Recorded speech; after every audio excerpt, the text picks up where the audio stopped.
അൻവറുമായുള്ള പ്രശ്നം പരിഹരിക്കുമെന്ന് ആവർത്തിച്ച UDF convener Adoor Prakash. പ്രതിപക്ഷ നേതാവിനെതിരെയുള്ള അൻവറിന്റെ ആരോപണങ്ങൾ തെറ്റിദ്ധാരണ കൊണ്ടാവാം. അൻവറുമായുള്ള പ്രശ്നങ്ങൾ പരിഹരിച്ച് മുന്നോട്ട് പോകുമെന്നും അടൂർ പ്രകാശ് മാതൃഭൂമി ന്യൂസിനോട് പറഞ്ഞു. PV അൻവറിന്റെ പ്രതികരണത്തിന് പിന്നാലെ UDF കൺവീനർ അടൂർ പ്രകാശ് മാതൃഭൂമി ന്യൂസിനൊപ്പം ചേരുകയാണ്. അൻവർ അതേ നിലപാടിൽ തന്നെ ഉറച്ചു നിൽക്കും. ഇന്ന് രാവിലെ നമ്മൾ കണ്ടപ്പോൾ സംസാരിച്ചത് പ്രശ്നങ്ങൾ പരിഹരിക്കാൻ ശ്രമിക്കുന്നതാണ്. പക്ഷെ അൻവറിന്റെ നിലപാടിൽ മാറ്റമില്ല. അൻവറിന്റെ നിലപാടിൽ മാറ്റങ്ങൾ ഉണ്ടാകും, ഒരു സംശയം വേണ്ട. ഇപ്പോഴും അങ്ങനെ തന്നെ വിശ്വസിക്കുന്നു. ആ വിശ്വാസക്കാരനാണ് ഞാൻ. എന്തായാലും ഈ മുന്നണി സംവിധാനത്തിൽ മുമ്പോട്ട് പോകും.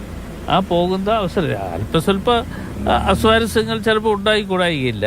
ആ അസ്വാരസ്യങ്ങൾ എത്രയും വേഗത്തിൽ പരിഹരിച്ച് തന്നെ ഞങ്ങൾ മുമ്പോട്ട് പോകും. പക്ഷെ പ്രതിപക്ഷ നേതാവിനെതിരെ ഉൾപ്പെടെ ആരോപണങ്ങൾ ഉന്നയിക്കുകയാണ് അൻവർ. അതിപ്പോൾ പ്രതിപക്ഷ നേതാവിനെതിരെ അൻവർ അത് പറഞ്ഞിട്ടുണ്ടെങ്കിൽ പിന്നെ എന്തെങ്കിലും തെറ്റിദ്ധാരണയുടെ പുറത്ത് പലതും പറഞ്ഞു കാണുമായിരിക്കും. അതൊക്കെ അങ്ങ് മാറും എന്നാണ് ഞാൻ കാണുന്നത്. തീർച്ചയായിട്ടും ഇനിയും സമയം കിടക്കുകയാണ്. ഈ സമയത്തിനുള്ളിൽ തീർച്ചയായിട്ടും അൻവർ UDF മുന്നണിയോടൊപ്പം ഉണ്ടാകും. അത്തരത്തിൽ എന്തെങ്കിലും ഒരു പ്രതികരണം പോസിറ്റീവായി UDFന് ലഭിച്ചിട്ടുണ്ടോ? അൻവർ ഇങ്ങനെ പ്രതികരിക്കുമ്പോഴും ഈ ഒരു ആത്മവിശ്വാസം ഉണ്ടോ എന്ന് ചോദിച്ചാൽ പോസിറ്റീവായി ഇല്ലെന്ന് ഞാൻ പറയുന്നില്ല. എന്ന് വെച്ചാൽ ഞങ്ങൾ തമ്മിൽ സംസാരിച്ചിട്ടില്ല. പോസിറ്റീവായി ഉണ്ടാക്കുന്നതിന് വേണ്ടിയുള്ള കാര്യങ്ങൾ ഞങ്ങൾ നാളെ തന്നെ ഒരു നിലപാടെടുക്കും അൻവർ പറയുന്നത്. അപ്പോൾ നാളെ തന്നെ ഒരു തീരുമാനം അറിയാൻ നമുക്ക് സാധിക്കുമോ?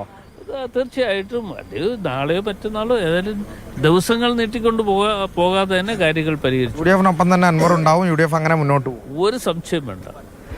ഈ ഘട്ടത്തിൽ അൻവർ ഇത്തരത്തിലൊരു പ്രതികരണം നടത്തുമ്പോഴും UDF വലിയ ആത്മവിശ്വാസത്തിലാണ് എന്നുള്ളത് തന്നെയാണ് കൺവീനർ വ്യക്തമാക്കുന്നത്. പ്രജോഷ് കുമാറിനൊപ്പം അരുൺ അമൃതനാഥ്, മാതൃഭൂമി ന്യൂസ്, നിലമ്പൂർ.